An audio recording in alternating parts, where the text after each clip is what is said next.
final fight of Kamen Rider Faiz, Paradise Regained, is complete and utter horse dung. Entirely bullpucky. This canonically 20-year-old rider system should not be able to go toe-to-toe with these top-of-the-line modern riders. And to make matters worse, Faiz does have a contemporary variant, which had just moments before lost to Muse in a one-to-one fight. The older original Faiz model should not be able to compete with either the new Kaisa or Muse, let alone both at once. And yet, it works. This battle and its outcome, which is largely unsupported by in-universe logic and power scaling, kind of works. So let's talk about that. And obviously, spoilers for Kamen Rider Faiz Paradise Regained. Because I'm starting off with the fact that the antagonistic force of the movie, the Smart Brain organization, is staffed by androids. Specifically, robot duplicates of characters who did not survive the original show. This reveal happens in the last 15 minutes of the movie, and apparently only exists because they needed an excuse to bring back dead characters in some form. But obviously it was mostly for this guy, Masato Kusaka, Kamen Rider Kaisa. They'd be remiss if they did a piece of Faiz media without the cast's resident rapscallion. The film's primary writer, Toshiki Inoue, has a penchant for not caring about continuity or consistent characterization if it gets in the way of theming. In spite of that, the twist reveal that this Kusaka is an android meshes surprisingly well with the original Kusaka's established character. In two separate continuities, Kusaka dies well-deserved deaths because he just cannot stop being a slimy, self-centered son of a gun. As a result, Kusaka is functionally interchangeable with his android counterparts.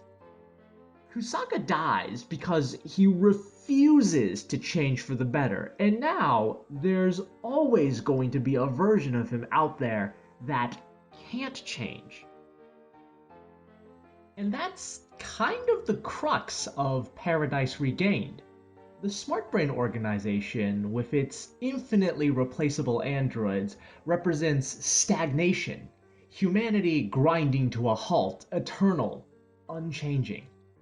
Are the new Kamen Rider models really that much more advanced than the old? Maybe, maybe not. Muse, Next Kaisa, and Next Faiz all collectively demonstrate a few new tricks, but no feats that totally eclipse the performance of the progenitor belts. If Smart Brain represents stagnation, then naturally this means Smart Brain's opposition represents, well, the opposite. The Orphnok that Smart Brain hunts are, in truth, humans.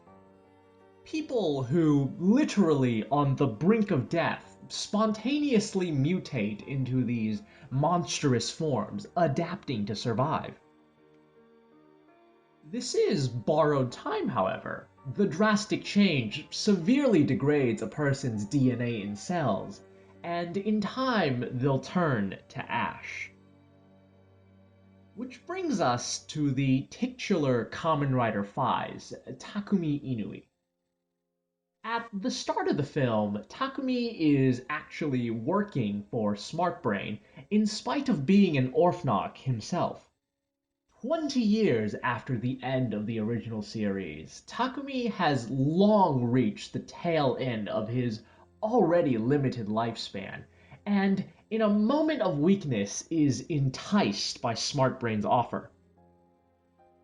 Switch sides, work for Smart Brain, and they'll extend his final moments of life into perpetuity. Accordingly, Takumi is given the next Faiz belt to match. And he stagnates. Through smart brain treatments, a combination of drugs that slow Takumi's cellular degeneration, and a sleeping pod that is seemingly analogous to cold sleep, functionally no time passes for Takumi as the world continues to move along. As far as Takumi himself is concerned, he's already done for. This isn't really living. He says as much too. Takumi literally thinks of himself as a dead man walking. Like, for crying out loud, when Smart Brain saves him, he's not taken into an ambulance. He's loaded into a hearse. It doesn't get much more on the nose than that. Takumi gets better though. Betrays Smart Brain, rejoins his friends. The usual jaded hero rediscovers his roots dealio. This happens less than 10 minutes before the android thing. Did I mention that this movie is like 65 minutes long? Yeah, the last stretch just kind of happens because it has to. Admittingly, the pacing does try to slow down, but time was obviously running out. Anywho, Takumi's back, figuratively revived, as it were. He fights Smart Brain as an Orphnok, he fights them as Next Faiz, and finally, he's once again the original Faiz.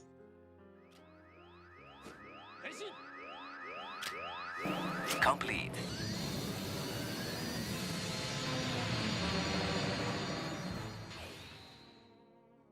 Android Kusaka scoffs at this. Why this outdated Faiz? Surely there are easier ways to die. It really is as simple as that.